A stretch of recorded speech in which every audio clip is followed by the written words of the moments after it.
So during my interview, I didn't necessarily ask questions related to social injustices in these students' lives, but that was one of the most recurrent themes that came up, indicating that that's a really central thing for these students' lives. So one of the biggest themes that came up was that these students usually come from immigrant communities where there's a lot of economic pressure to survive and to eat. One of these quotes also suggests that another big problem within these communities is the neighborhood and location in which they live. So one of these teachers indicated that this is what his students are thinking about. Am I going to get jumped on the way to school or on the way home from school?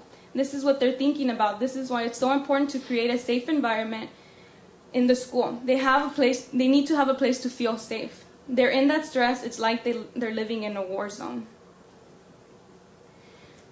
Aside from that, there's also a lot of contact with law enforcement, and this sometimes has to do with the way they look. Maybe that attracts the attention from law enforcement, and they also tend to be incarcerated or locked up in the juvenile halls at a very early age.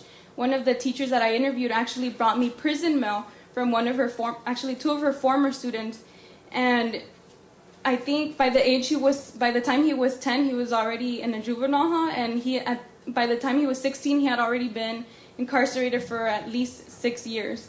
So it's interesting to note that our priorities right now are not on trying to solve the problem by educating our students, but by incarcerating them. And so this quote just shows that you want to throw these kids away, or do you want to help them? What do you want to do? Because right now we're just throwing them away. That's all. It's just horrendous to me. We also see that there's a lack of resources and programs in the schools, and that overall the education system is failing in a systematic way. It's not that these students are individually failing, it's that the system as a whole is failing. And so I have a couple of quotes that show that. The first one is, that's really the whole thing, is just completely reordering our priorities. If you want to have successful students, you change the system to produce them. The system is designed to produce the results it gets. It's no accident we have horrible schools, and it's no accident that half of the kids don't finish school in minority communities. And then the other quote was, middle-class students have the cultural capital and the expectation that college will be a rite of passage for them. Just like for Mexicans to have quinceañeras and baptisms, there's no question about it. For middle-class families, college becomes a place.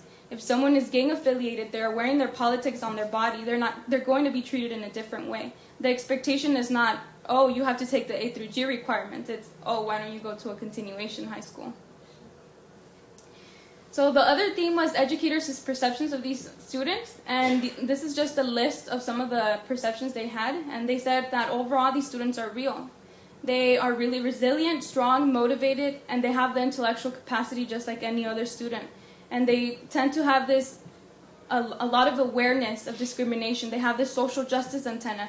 Because they've been living in social injustice for most of their lives, they know when they see discrimination, and that leads them to question authority a lot. And they value attitude, they value trust, and they tend to have a more mature outlook on life because of all the things that they've experienced. And one of the teachers actually said that you could look at these students as being innovative and very intelligent because they've created a survival mechanism that society has failed to provide them. So the gang not only serves as a community, it also serves as an identity and a survival mechanism. If they're living in a community where they're constantly in fear for living, then they need to resort to something when society and school sometimes fail to provide that help. One of the continuation high school teachers also said, when they connect to something that is relevant and valuable to them, they apply themselves in a way that exceed any past performance that they've shown before. So we see that these students do have the intellectual capacity, and it's not that they're not smart or they're not good enough to be in a classroom. Some of the teaching strategies that the teacher suggested would help was providing them with a differentiated instruction, meaning that providing them with different options or alternatives in the classroom so that you're not only focusing on one specific skill that only fits one student, but that you're varying different skills and that all students could feel inclusive in the classroom. They also suggested, one of them actually suggested that his teaching method is similar to the Vygotsky zone of proximal development, where you look at how much the student knows and you try to figure out how much they need to know with the guidance of an adult, and you go from there. So you meet them exactly at the point where they're at, rather than moving 2 steps back or 2 steps forward. You actually meet them exactly where they're at. These are some more teaching strategy quotes that the teachers provided me with. One of them said, "I of course put stress on things that are meaningful to my students. If they're not hearing at least some of the time about their own history and their own experience, then they're just not listening. They don't care." Another one said, "We took them to the Golden Gate Bridge and we talked to them about being able to reach the stars. You can either be across the bay in there for life, or you can be out here sitting at the Golden Gate Bridge and appreciating everything life can give you." And so this was another point that one of the counselors actually suggested, that they need to see real life situations and they need to see role models in their lives. So this counselor actually took his students to a jail, and they talked to an inmate who had been a former high school student where they were going. And just having that role model, or having that person to give them advice, was really helpful to these students. So seeing real life situations helps gang-affiliated students.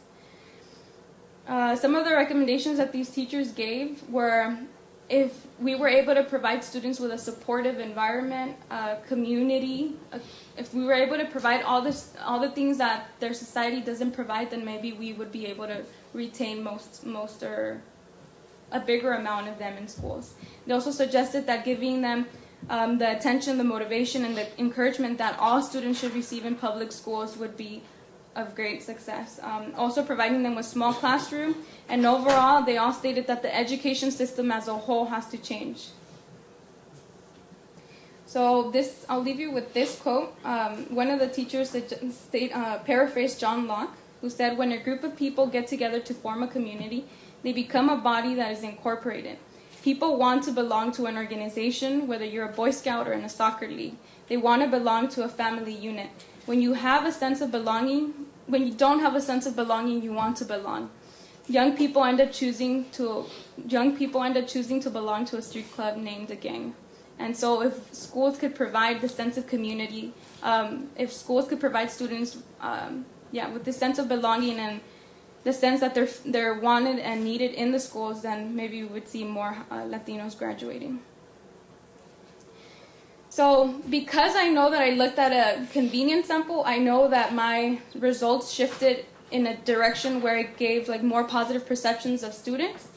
So it'd be interesting to see how the results would shift if we looked at new teachers who maybe didn't have as much experience dealing with these students. But with that said, I hope that my research was a first step in attempting to dismantle negative use of gang-affiliated students, and not only that, but that it provides possible solutions for how we could decrease the dropout rate among gang-affiliated Latino students. It's funny because this was a draft PowerPoint, so I kind of got scared. There is a picture of my brother here because he serves as the main inspiration for all of my work.